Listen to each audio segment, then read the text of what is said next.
filhinhos, pais e também jovens. Então ele direciona para essas três categorias, esses três níveis dentro do contexto da igreja, para falar do mundo, para falar dos perigos do mundo, das armadilhas do mundo, para falar do anticristo, aqueles que negam de fato o senhorio de Jesus, e o momento final. E ele diz assim: nós estamos chegando no final. Nós saímos para uma corrida aonde tem uma saída e tem uma chegada. É assim que nós temos que encarar a vida cristã. Nós estamos num trajeto e nós vamos chegar à reta final. Não importa a colocação que cheguemos. O objetivo de todos é ultrapassar a linha de chegada, com detalhe, reconhecendo o senhorio de Cristo, sabendo que tudo que a Bíblia tem dito acerca dos fatos futuros que irão ainda acontecer, e aqueles que já aconteceram e ocorreram no passado, nos dão sustentação, certeza de fé, de que nós podemos continuar na nossa fidelidade, na nossa caminhada, nos nossos esforços para chegarmos à linha de chegada. Não fomos chamados para desistir no meio do caminho. Amém? Em nome de Jesus, feche os teus olhos. Pai, nós bendizemos o teu nome. Tu és o nosso Deus e nós te amamos. Nós precisamos do Senhor em todo e qualquer momento da nossa vida. E nós desejamos que o Senhor continue se manifestando através do Espírito Santo nas nossas vidas, para aquilo que o Senhor, Deus, decidiu fazer nesta reunião de manhã neste lugar. E que o Senhor toque as vidas na medida daquilo que cada um tem necessidade, daquilo que cada um tem colocado, ó Deus, e tem derramado seu coração diante do Senhor. Nós proibimos toda e qualquer ingerência do mal, em qualquer espécie, ó Deus, intensidade nesse ambiente. Esse ambiente é totalmente consagrado ao Senhor, e a atuação única do Espírito Santo, pelo poder da tua palavra, que será liberada segundo a tua autoridade, no nome de Jesus. Nos abençoa, em nome de Jesus. Quem são os filhinhos? São as pessoas que se convertem e que estão iniciando a sua caminhada cristã. Estou fazendo uma aplicação, certamente João pudesse estar falando aos filhinhos, como ele sempre se dirigia aos crentes no modo geral, mas para mim filhinhos dá a ideia de imaturo, que nasceu há pouco tempo, que é pequeno, que precisa de ajuda, de cuidados, que precisa de um mentoreamento, que precisa de uma paternidade. E ele também está falando aos pais, os que já são maduros, os que já se converteram, que já foram filhinhos e agora adquiriram a condição de pais, que exercem paternidade, que podem mentorear, que conhecem a palavra. E os jovens são os novos convertidos, aqueles que já entregaram sua vida a Jesus, aqueles que já fizeram o discipulado, que desceram as águas do batismo e estão caminhando para projetar a maturidade necessária para que também se tornem pais. Então, dentro da igreja, você não vai continuar eternamente sendo filhinho. Você não pode eternamente continuar sendo jovem. Você precisa chegar à estatura de pai. E aí ele fala algumas palavras que estão no texto e que eu quero repetir. Primeiro, ele fala assim: filhinhos, porque os seus pecados foram perdoados em nome de Jesus. Essa é a certeza que todo o novo crente precisa ter. E ele fala: porque vocês também aprenderam a conhecer o Pai. O Pai falando de Deus. O novo convertido, aquela pessoa que logo que nasceu de novo, ela precisa conhecer o Pai e a palavra do Pai. É necessário, é fundamental. E quando fala aos pais, diz assim, que eles já conhecem realmente aquele que está vivo desde o princípio. Os pais é aqueles que já conhecem, já têm entendimento. E ele repete novamente, porque conhecem aquele que é desde o princípio. Está falando de conhecimento, de maturidade, de capacidade. Quando fala aos jovens, diz assim, porque venceram a batalha contra o inimigo. São aqueles que já venceram, já estão debaixo do senhorio de Jesus, mas precisam crescer e amadurecer. E ele repete novamente, porque vocês são fortes na sua juventude, na força do seu braço, está dizendo o caso de forte, no sentido em que eles já foram fortalecidos na palavra, porque eles têm a palavra de Deus em seus corações, e triunfaram contra o maligno, ok? E eu quero agora então passar a explicar 3 significados de mundo na Bíblia. A Bíblia cita essa palavra mundo, não ameis o mundo, né? E aí diz assim, mas Deus amou o mundo. Então que história é essa? Que sentido as palavras mundo têm nos diferentes contextos da Bíblia? E eu separei 3 significados de mundo que a palavra de Deus menciona. O primeiro está em João 3,16. Diz que Deus amou o mundo de tal forma, de tal maneira, com tal intensidade, que Ele, Deus, não poupou o seu Filho para que viesse no resgate da humanidade. Quando está falando que Deus amou o mundo, Deus amou pessoas. O que interessa para Deus? Coisas ou pessoas? Não tenha dúvida que não são as coisas, mas são pessoas. Eu tenho dito aqui, coisas não impressionam, não chamam a atenção de Deus. Pessoas chamam a atenção de Deus e Deus se agrada daqueles que estão caminhando de maneira fiel à presença dEle. Deus ama o pecador na intensidade que o pecador, vivendo debaixo da influência do pecado, não tem dimensão da capacidade de Deus amá-lo. Mas a hora que ele descobre a verdade quebra tudo isso e ele então passa a desfrutar desse amor. O segundo conceito de mundo está em João 17,15. É quando Jesus faz a oração sacerdotal em João 17, e ele fala, não peço ao Senhor que os tire do mundo. Mundo aqui está sendo referido ao globo terrestre, está sendo referido à terra. Ele diz assim, não peço que os tires do mundo, mas que os livre do mal, do maligno, da influência do maligno. A palavra mundo, nesse sentido, significa a terra.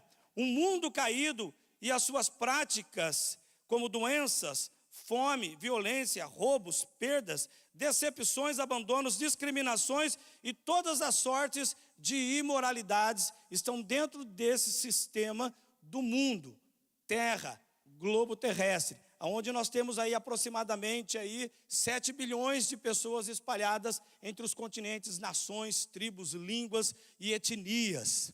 E o mundo, irmãos, e é isso que eu quero deixar muito claro aqui, a igreja precisa aprender a celebrar todos os momentos diante de Deus, porque o mundo celebra.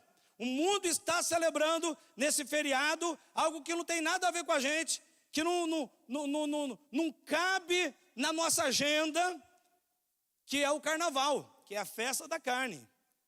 E os resultados depois vêm na quarta-feira de cinza. É profético, que é só cinza mesmo, só sobra cinza, pó. Para nós é diferente. E eu digo para você, é diferente porque eu fui alcançado por esse poder dessa palavra, por esse Deus, num período como esse. A minha primeira experiência com os crentes, essa era a minha visão, com os crentes, foi no período do feriado de carnaval, num retiro, que não foi num recanto maravilhoso como nós temos, mas foi num colégio estadual, lá em Peruíbe. E é muito interessante que nada rouba a cena e o plano de Deus de salvar alguém. Eu já falei aqui, eu não sei se todos lembram, mas faltou água, o pessoal teve desarranjo intestinal, imagine o contraste.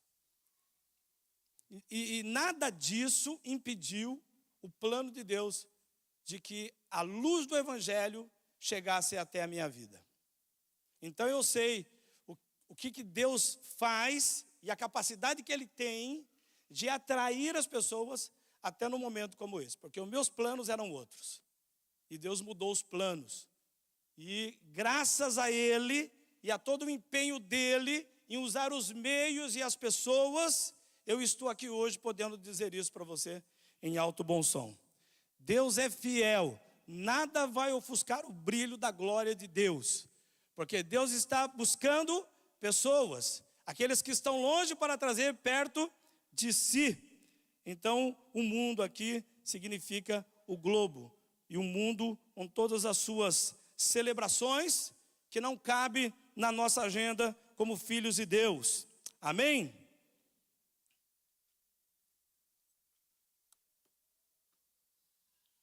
Eu quero aproveitar a oportunidade de explicar um pouquinho melhor, dando 2 exemplos a respeito daquilo que foi falado sobre o mal e sobre livrar do maligno. Nós temos o texto lá em 1 Crônicas 4:10, na parte B do versículo, na parte final, que diz assim: Jabes ora, e guarda-me de todo mal e sofrimento. Na oração de Jabes, ele então menciona isso. E aí nós temos em Mateus 6:13, quando Jesus ensina os discípulos a oração do Pai Nosso. E na oração do Pai Nosso, no modelo da oração que Jesus ensinou, ele também ora dizendo que não nos deixe cair em tentação, mas livre-nos do mal, do maligno. E quem é o maligno? Quem é o maligno? João 8:44, a parte final do verso diz assim: que ele foi assassino desde o princípio, que ele também sempre odiou a verdade. Assassino não gosta da verdade e não há nenhum sinal de verdade nele, porque ele é mentiroso e também leva o título de pai da mentira.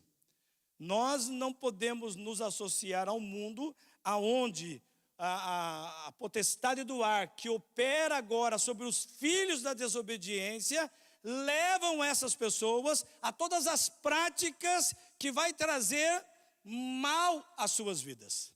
A consequência final vai ser ruim, dolorosa, frustrante, decepcionante, é ilusório, é fascinante, mas causa dor. E só quem tem o remédio para curar isso é Jesus. Então nós não podemos nos associar com alguém que é assassino desde o princípio, que não gosta da verdade, que mente e manipula em todo momento. Nós não podemos nos associar. Por isso que Jabes, ele ora nesse sentido: livra-me de todo mal e do sofrimento. Está falando de livramento. Quantos livramentos Deus não tem dado ao seu povo? Até mesmo aqueles que nós não temos tido a percepção que é livramento de Deus. E Jesus também fala em João 10:10, a intenção do maligno é roubar, matar e destruir. E não é só sonhos não, viu, irmãos? É matando vidas também. Porque hoje nós estamos vivendo dias em que as pessoas estão morrendo. Estão morrendo na estrada, estão morrendo pela overdose, estão morrendo por causa de uma briga, estão morrendo de várias formas, estão indo para a eternidade sem conhecer a Jesus. Porque eu quero crer que num ambiente como esse, de uma festa da carne, não existem cristãos verdadeiros que estejam lá. E não há motivos para estar lá. Ah, mas eu só vou ali naquela avenida que é próxima, onde vai passar, mas eu não vou estar lá, mas o coração já está. Ah, mas eu estou de longe, mas eu estou ouvindo a banda passar.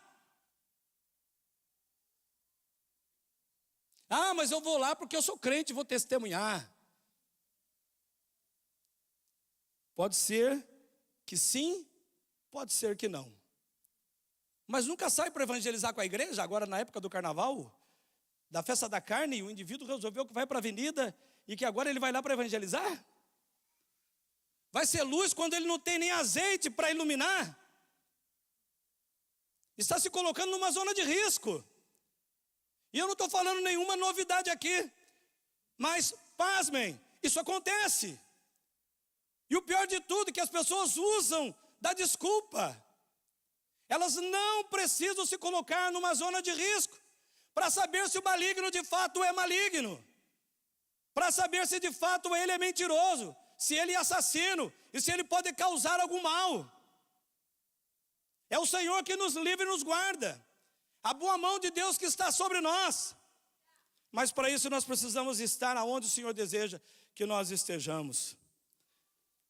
A intenção do ladrão, do maligno, é roubar, matar e destruir. E Jesus diz: eu vim para que vocês tenham vida e a tenham com abundância. Quem está em Cristo não precisa de coisas genéricas para se alegrar, porque a nossa alegria está no Senhor, e a alegria do Senhor em nós é a nossa força para prosseguirmos, para caminhar. Ainda no verso 11, Jesus faz questão de dizer: eu, Jesus, sou o bom pastor, e como bom pastor eu dou a vida pelas minhas ovelhas. Olha só o contraste: o bom pastor, ele dá vida abundante, e ele dá a vida abundante porque ele morreu. Lá com o maligno, ele quer tirar a vida, ele quer matar e destruir, roubar tudo aquilo que Deus tem planejado para os seus. E quando nós falamos da tentação, nós podemos usar o texto de Tiago 1,13, que diz assim, que quando alguém for tentado, nunca diga. A palavra nunca está dizendo assim, não é para ser dito isso em momento algum. Em qualquer circunstância, não adianta usar essa desculpa. Quando alguém for tentado, nunca diga, essa tentação vem de Deus. Pois Deus nunca pode ser tentado pelo mal. Glória a Deus, porque o mal fica pequenininho, é fichinha para Jesus, e por causa disso o mal não pode nos atingir. Porém, nós não podemos dizer que no momento da tentação nós somos tentados por Deus, porque Deus não pode ser tentado pelo mal. Ele está acima de tudo e de todos. Ele tem poder no céu e na terra. E Ele próprio nunca tenta alguém. Deus não usa esses meios para tratar conosco. Se for prova, tudo bem. Quer um exemplo de prova? Gênesis 22, quando Deus diz para Abraão: leva o teu filho, sacrifica diante de mim, porque eu quero saber como é que está o seu coração. E aonde está o teu coração? Isso foi prova. Só que tem um detalhe, na prova, Deus já antecipa todas as coisas.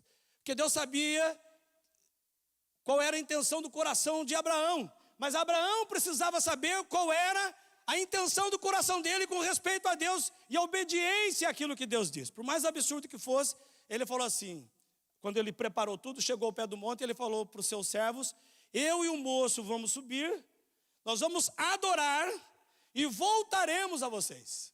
Ele já estava dizendo, alguma coisa ele vai fazer. E ainda que eu sacrifique o meu filho, eu sei que ele pode ressuscitá-lo e devolvê-lo a mim, porque meu filho é promessa dele. Deus está confuso não, irmãos. Deus não tem nenhum problema de variação mental, não. Deus está muito seguro. Isso é prova. E a origem da tentação. Não a origem da tentação do Edson, dizendo assim, como que a origem, como se origina a tentação em nós. Em Tiago também 1,14 diz assim: mas as tentações vêm das fascinações, ilusões próprias, dos próprios pensamentos e desejos maus do homem. Vou repetir a tentação, Tiago 1,14, as tentações vêm das fascinações, das ilusões, dos próprios pensamentos e desejos maus do homem. Nós precisamos entender que os desejos maus vêm primeiro na nossa mente e depois descem para o nosso coração. A tentação, ela é reflexo daquilo que eu penso e permito que isso atinja o meu coração e me induza a realizar e a cometer o pecado. Porque no verso 15 de Tiago 1 diz assim: estes maus pensamentos levam ao pecado, e quando o pecado é consumado, leva à morte. Que é um exemplo, está lá em Gênesis também, quando Caim se entristeceu porque Deus aceitou a oferta de Abel e não de Caim. Por que será que Deus não aceitou, né? chegar diante de Deus de qualquer forma, de qualquer maneira, para fazer as coisas santas de Deus, e achando que Deus é obrigado a engolir e a receber resto, lavagem. Deus não está a fim de ser maltratado. Deus não está disposto a isso, porque Ele é santo, Ele é Senhor, e Ele quer o melhor. De fato, Deus, Ele quer o melhor, porque Ele deu o melhor. E Ele fez o melhor e continua nos dando o melhor e fazendo o melhor. Só que Caim falou assim, bom, eu vou pegar Abel. Aquela coisa de briga de irmão, né? Que briga aqui, daqui a pouco vai lá, pede perdão, se acerta. Não, ele maquinou e ele foi lá e assassinou seu próprio irmão de sangue. Absurdo, mas é uma verdade. E aí Tiago fala, ainda em Tiago 4, na parte inicial do verso 4, de Tiago 4, a parte inicial. Tiago se refere a essas pessoas, gente infiel. Vocês não percebem que o envolvimento com os prazeres pecaminosos deste mundo torna vocês inimigos de Deus?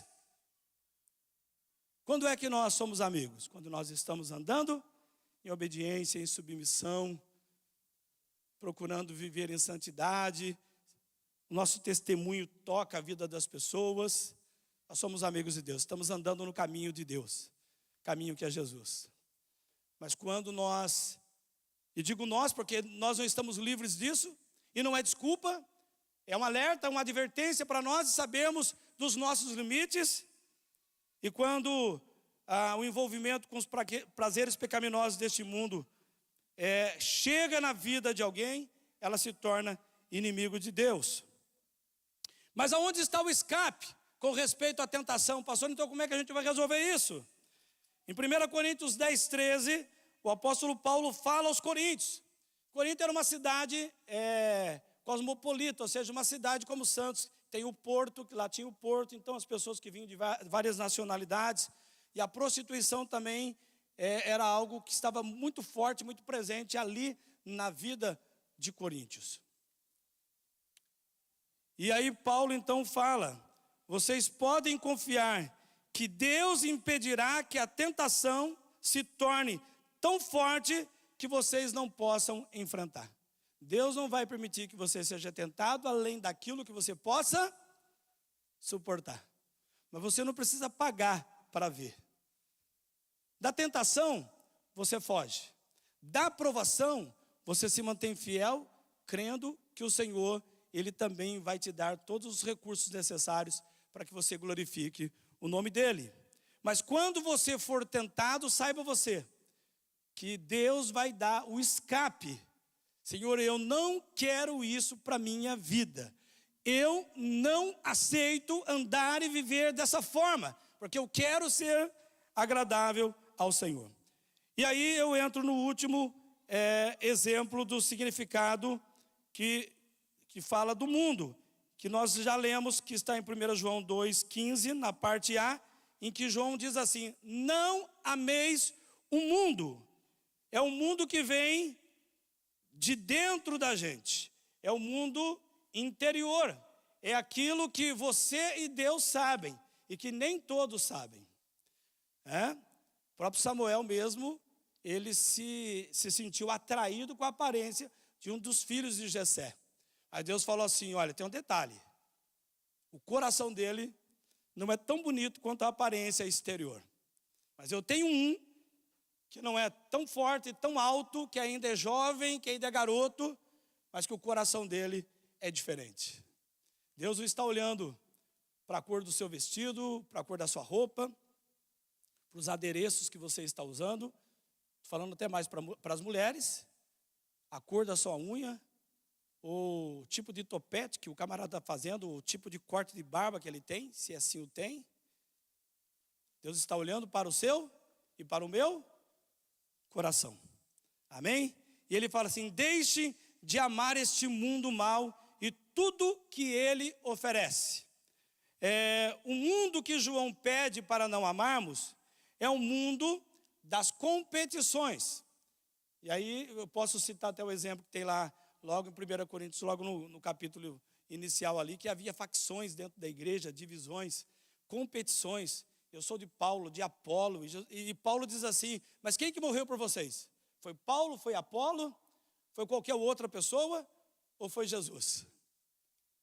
Você joga no time de quem?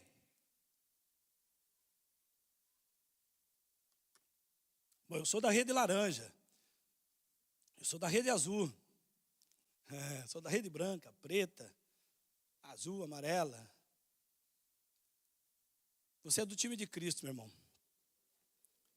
Você pode até participar na organização de um grupo, mas esse grupo não é melhor do que o outro grupo. Não, o melhor grupo é o dos intercessores, porque eles estão orando por todos. Não. E aqueles que estão na porta? Estão fazendo a sua função. E aqueles que estão aqui durante a semana quando não tem ninguém aqui? Nós precisamos pensar nisso. O mundo que João pede para não amarmos é o mundo das competições não sadias, o mundo das nossas emoções perversas, o mundo que nos faz matar nosso próximo, o mundo que resulta das nossas piores ações, o mundo das inseguranças, o mundo do poder absoluto. Está aí o Maduro, e que ele caia de Maduro em nome de Jesus, e que seja breve. Assim como lá acontece também na Coreia do Norte, lá, o Pyongyang lá, o Jong, o que quer que seja lá, poder absoluto. Ou seja, ninguém pode dizer nada. Da desigualdade, um mundo da desigualdade, um mundo que cultua o prazer e o corpo, um mundo da cobiça, um mundo da vaidade, um mundo do ódio, um mundo da mentira, um mundo da discriminação, um mundo do racismo, um mundo dos preconceitos, que transformam, um mundo que transforma o nosso caráter para o mal, um mundo que elege muitos em escravos e uma minoria bem minoria, em reis. Um mundo da violência, um mundo do engano, um mundo da corrupção, um mundo do jeitinho brasileiro, isso não existe. E um mundo da morte, um mundo das guerras, um mundo que causa fome, um mundo que promove doenças, pestilências, um mundo que dizima as pessoas na sua flor da idade, um mundo que está maltratando e machucando muita gente. O pior de tudo é que tem gente que não consegue entender isso e acha que ele vai estar ali como um agente secreto invisível, que nada vai acontecer com ele. Aí ele resolve sair do aprisco, ele resolve sair do lugar de segurança, da proteção. Você entende que você está sendo bem cuidado por Deus e pelos homens que Deus tem colocado para abençoar a sua vida? Você entende que a palavra que vem não é a palavra do homem, mas é a palavra de Deus, e ela é anunciada através de canais que são os homens, mas que é de Deus, porque Ele te ama, porque Ele não quer que você se machuque, porque Ele não quer que você venha perder o melhor da sua vida, e o melhor da sua vida não está no mundo, está em Deus, está em Cristo. E por que tudo isso acontece? Eu vou citar algumas razões porque isso acontece. Está em 2 Coríntios, capítulo 4, nos versos 3 e 4. Diz que o evangelho está oculto para aquele que está se perdendo. Em outras traduções diz assim, que o Deus desse século cegou o entendimento dos incrédulos. Quando fala de incrédulos, está falando de dois tipos de incrédulos. Os incrédulos que já creram e agora se tornaram frios espiritualmente e estão incrédulos. E os incrédulos que ainda não resplandeceu a luz do evangelho para eles. Para esses que a luz do evangelho não resplandeceu, eles ainda estão ali debaixo dessa influência maligna, sendo manipulados. Mas e os que já receberam a luz do evangelho? Então nós não podemos permitir que a incredulidade ela venha sobre a nossa vida, ela se instale, causando desânimo, apatia. Diz que Satanás, o Deus deste mundo pecaminoso, cegou o entendimento, para que elas não tivessem a capacidade de ver e entender a luz do evangelho de Cristo.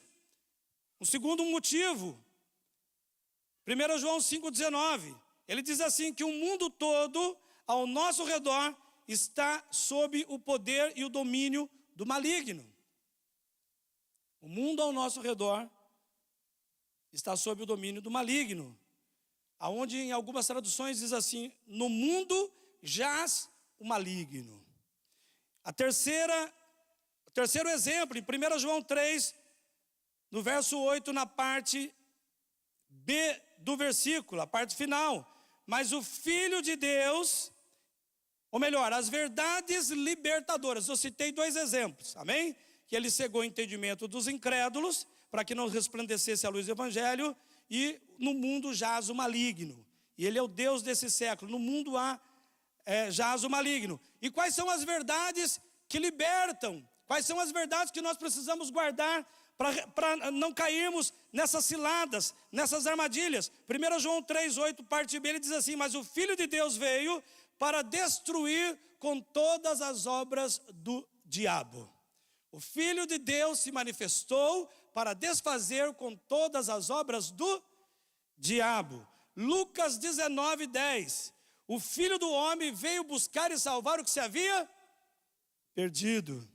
E o Romanos 16:19 diz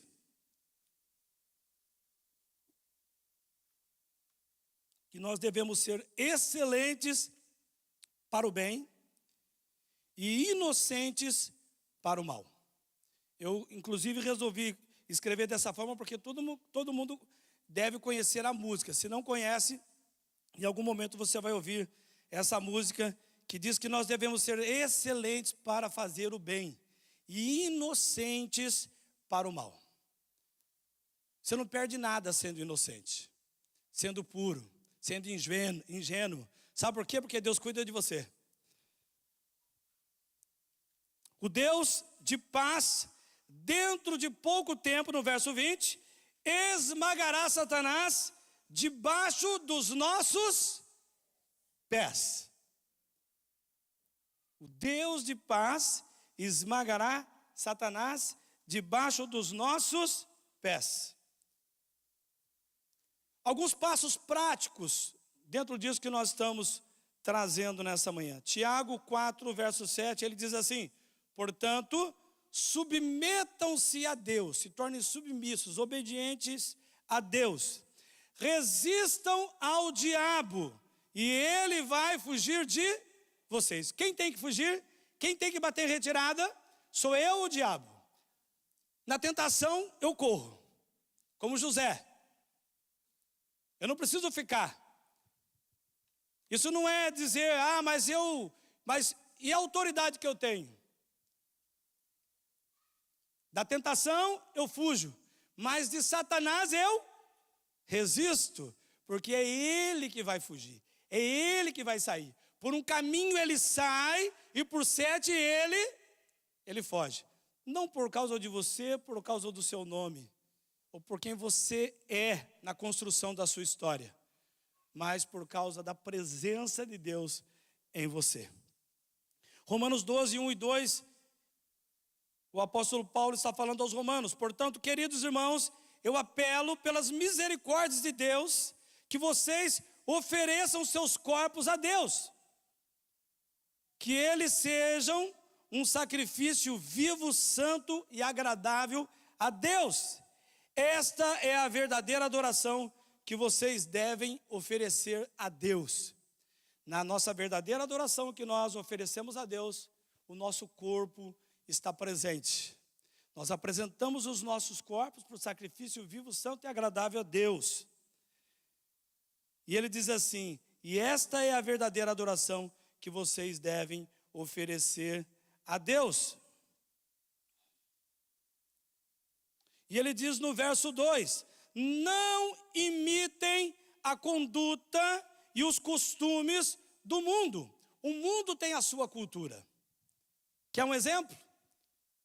Lá no MASP, em São Paulo, um artista que está no palco e a mãe entra em cena com uma criança para que ela pudesse explorar o corpo do ator nu. Essa é a cultura do mundo. E não tem nada demais.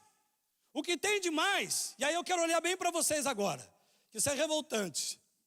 Aqui, estou olhando aqui, cantar o hino nacional, ou pelo menos conhecer o hino nacional, que é uma grande causa aí a ser tratada com os brasileiros. Os símbolos nacionais, de aprender a educação e a moral e a cívica. Isso é agressão ao mundo. E eu vou parar por aqui porque eu poderia falar muito mais. E eu não preciso falar porque você é antenado, é conectado, você tem o smartphone, você está aí na tua mão. Então eu não preciso falar mais disso, eu preciso falar da palavra para você. Eu preciso encher você com a palavra, a verdade de Deus. Porque as mentiras e a cultura do mundo está aí. Não imite a conduta e os costumes deste mundo, mas seja cada um uma pessoa nova e diferente. Os que estão em Cristo são uma nova criatura. As coisas velhas já ficaram para trás e eis que tudo se fez novo a partir de Cristo na nossa vida. Nós não precisamos imitar a conduta e os costumes do mundo. No palavreado, nos gestos, nas ações e na maneira como nós nos comportamos, como falamos e como também nos vestimos. E aí fica para cada cliente aí se avaliar. Eu estou me arrumando para me tornar apresentável em público, ou estou fazendo isso para causar sensualidade e desejo nos outros? Só para você pensar. Pense sobre isso. Nós não precisamos imitar a conduta e os costumes deste mundo. E assim vocês aprenderão de experiência própria qual é a boa, agradável e perfeita vontade de Deus. A verdade de Deus, ela tem 3 níveis. Primeiro, que ela é boa. A vontade de Deus para a nossa vida sempre será boa, ainda que você não entenda e consiga fazer toda a leitura. A vontade de Deus para nós sempre será agradável. E a vontade de Deus para nós sempre será perfeita, porque Deus nos ama para valer. Você consegue entender isso? Qual é a vontade de Deus para a tua vida hoje? Tranquilo, 3 pontos. Ela é boa e sempre será boa. É agradável e sempre será agradável. E também ela é perfeita. Ela sempre será perfeita. Sabe por quê? Porque Deus não erra. Porque Deus não pode ser manipulado por ninguém. E Deus não vai mudar a sua essência, a sua forma de ser, que contrarie a sua palavra. Por isso que a palavra de Paulo, no verso 2, diz assim: não imitem a conduta e os costumes do mundo. Nós não precisamos usar o mundo como referência. Paulo diz: sede, pois, meus imitadores, como eu também sou de Cristo. Qual é o nosso modelo, irmãos? Jesus. O modelo para nós é Cristo. Cristo em nós, esperança da glória. 1 Coríntios 15, 57, mas graças a Deus que nos dá a vitória por Cristo Jesus. A cruz foi um fator fundamental para que nós pudéssemos nos encontrar hoje aqui na condição que nós estamos. Porque a vontade de Deus é boa, agradável e perfeita. Hoje nós estamos aqui não mais como criaturas. Nós estamos aqui porque agora somos filhos. Diga bem alto: filhos. Porque nós somos filhos de Deus. Nós não precisamos de um outro modelo que não seja Cristo. Louvado seja o nome do Senhor. Feche os teus olhos.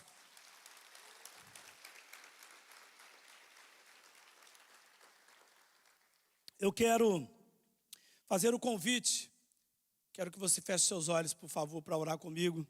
E eu quero dar oportunidade às pessoas que estão aqui, àqueles que estão em casa também nos assistindo. Se você deseja entregar a sua vida a Cristo e torná-lo agora Senhor da sua vida, para conduzir você longe de tudo isso que nós mostramos, das armadilhas que o mundo tem, da ferocidade que o mundo tem para matar, roubar e destruir a vida das pessoas, das famílias. E você quer nesta manhã entregar a sua vida a Cristo, você quer viver agora com Ele e para Ele.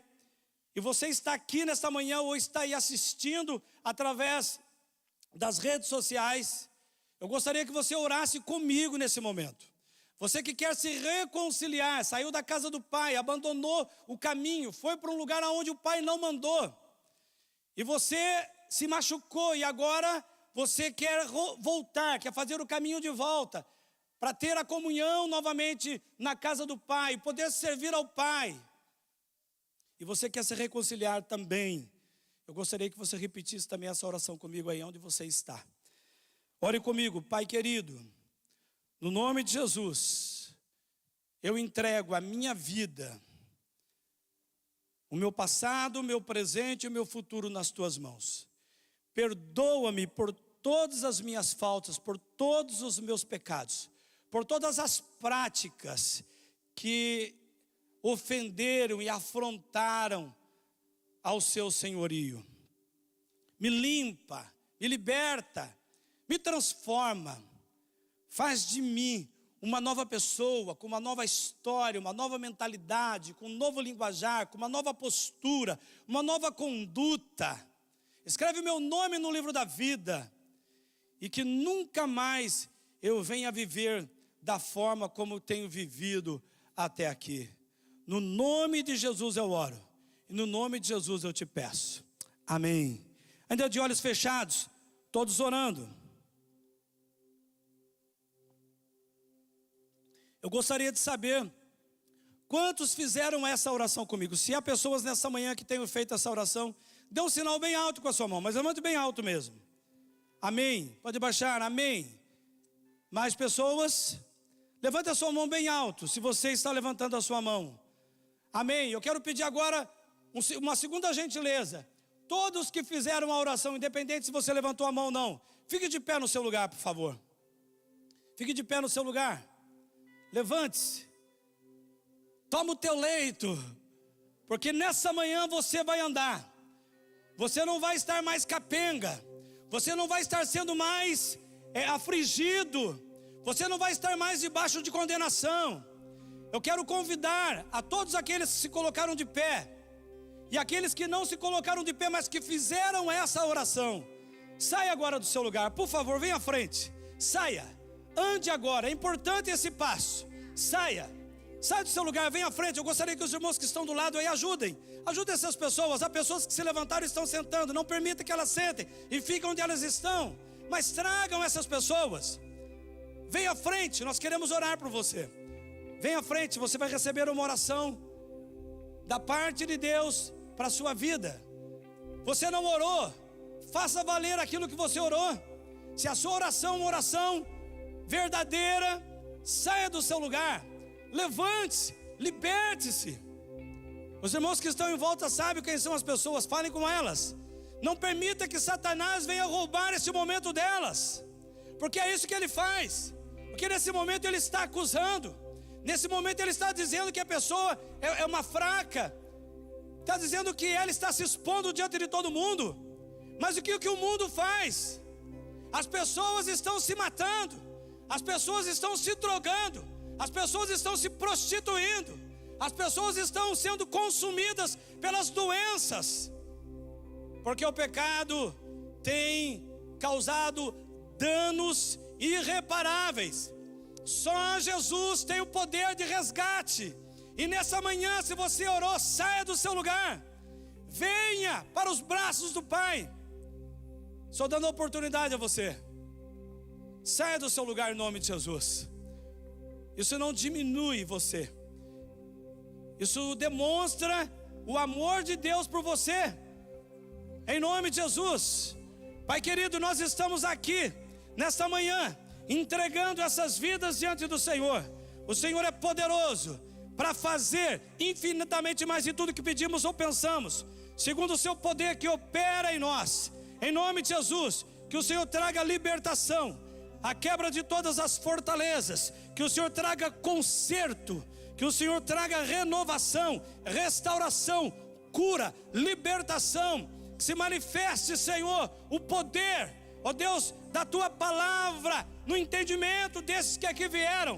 Arranca agora todo o peso, todo o fardo, todas as correntes, todas as prisões sejam dissipadas pelo poder que é no nome e no sangue de Jesus. Tira agora toda a confusão de pensamento. Tira agora, Senhor, todo espírito de morte, suicídio, em nome de Jesus. Eu te repreendo, todo mal saia e que se manifeste a vida de Deus, para a glória do Senhor, sobre essas vidas, em nome de Jesus. Que a tua palavra penetre na mente e nos seus corações, para a glória do teu nome, Pai. Nós consagramos essas vidas ao Senhor.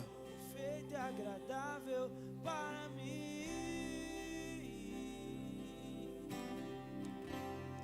Adore o Senhor. Para mim. Os céus estão em festa nesta manhã. Quero conhecer-te. O que mais importa para Deus Teu segredo. são as vidas. Ele se importa com você. Eu me lanço inteiro, sei que nos Dê o seu melhor ao Senhor, um espaço. porque Ele já deu o melhor que Ele tinha por você, para você viver na condição de filho. É é manhã de restauração, é manhã de libertação, é manhã de cura para a tua vida, para a tua alma, em nome de Jesus. Espírito Santo de Deus, toca-nos, toca-nos. Perfeito e agradável para mim.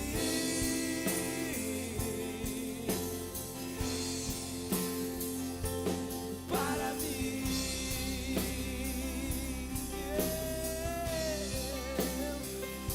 Quero conhecer-te. Abraça no Senhor, envolve-nos com a sua presença, Ao preço eu me lanço. renova o óleo sobre a nossa vida, renova a nossa fé. Para mim. Oh, o nosso testemunho possa marcar a vida de muitas vidas, em todos os lugares por onde formos. O Senhor seja exaltado em nome de Jesus. E nada vai ocupar teu lugar em mim. E nada pode ocupar meu lugar em ti, não. E nada vai ocupar teu lugar em mim. Eu desconheço outro amor assim. Que amor é esse? Graça incalculável. Não tem interesse, nem quer nada em troca. Sua vontade é boa, perfeita e agradável para mim.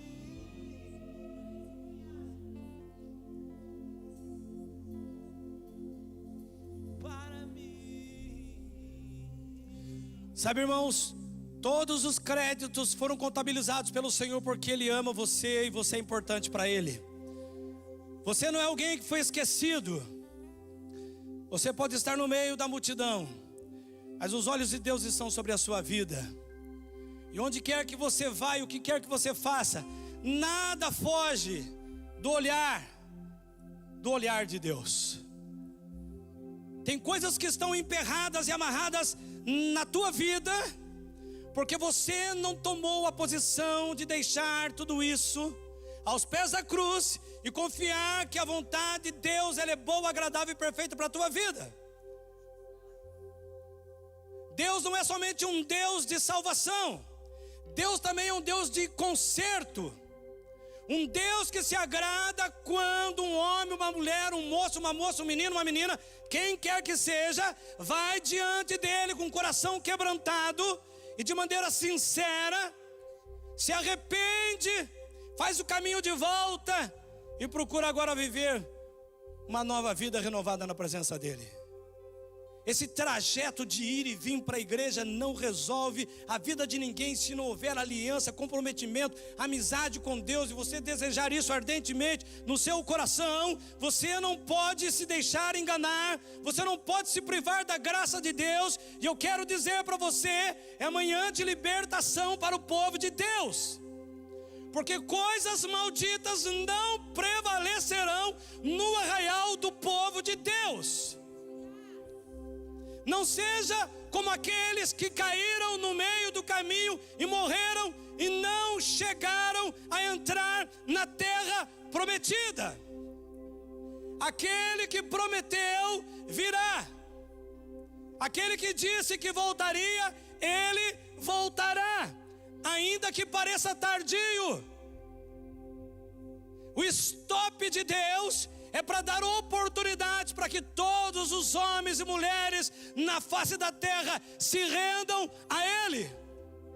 E vou dizer mais: você não pode vestir fantasia de crente, porque não é fantasia.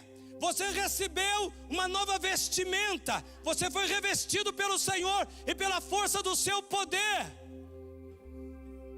Que você possa viver em autenticidade como cristão nesse mundo, e a tua luz brilhe diante dos homens, para que eles vejam as boas obras de Deus na sua vida, em nome de Jesus.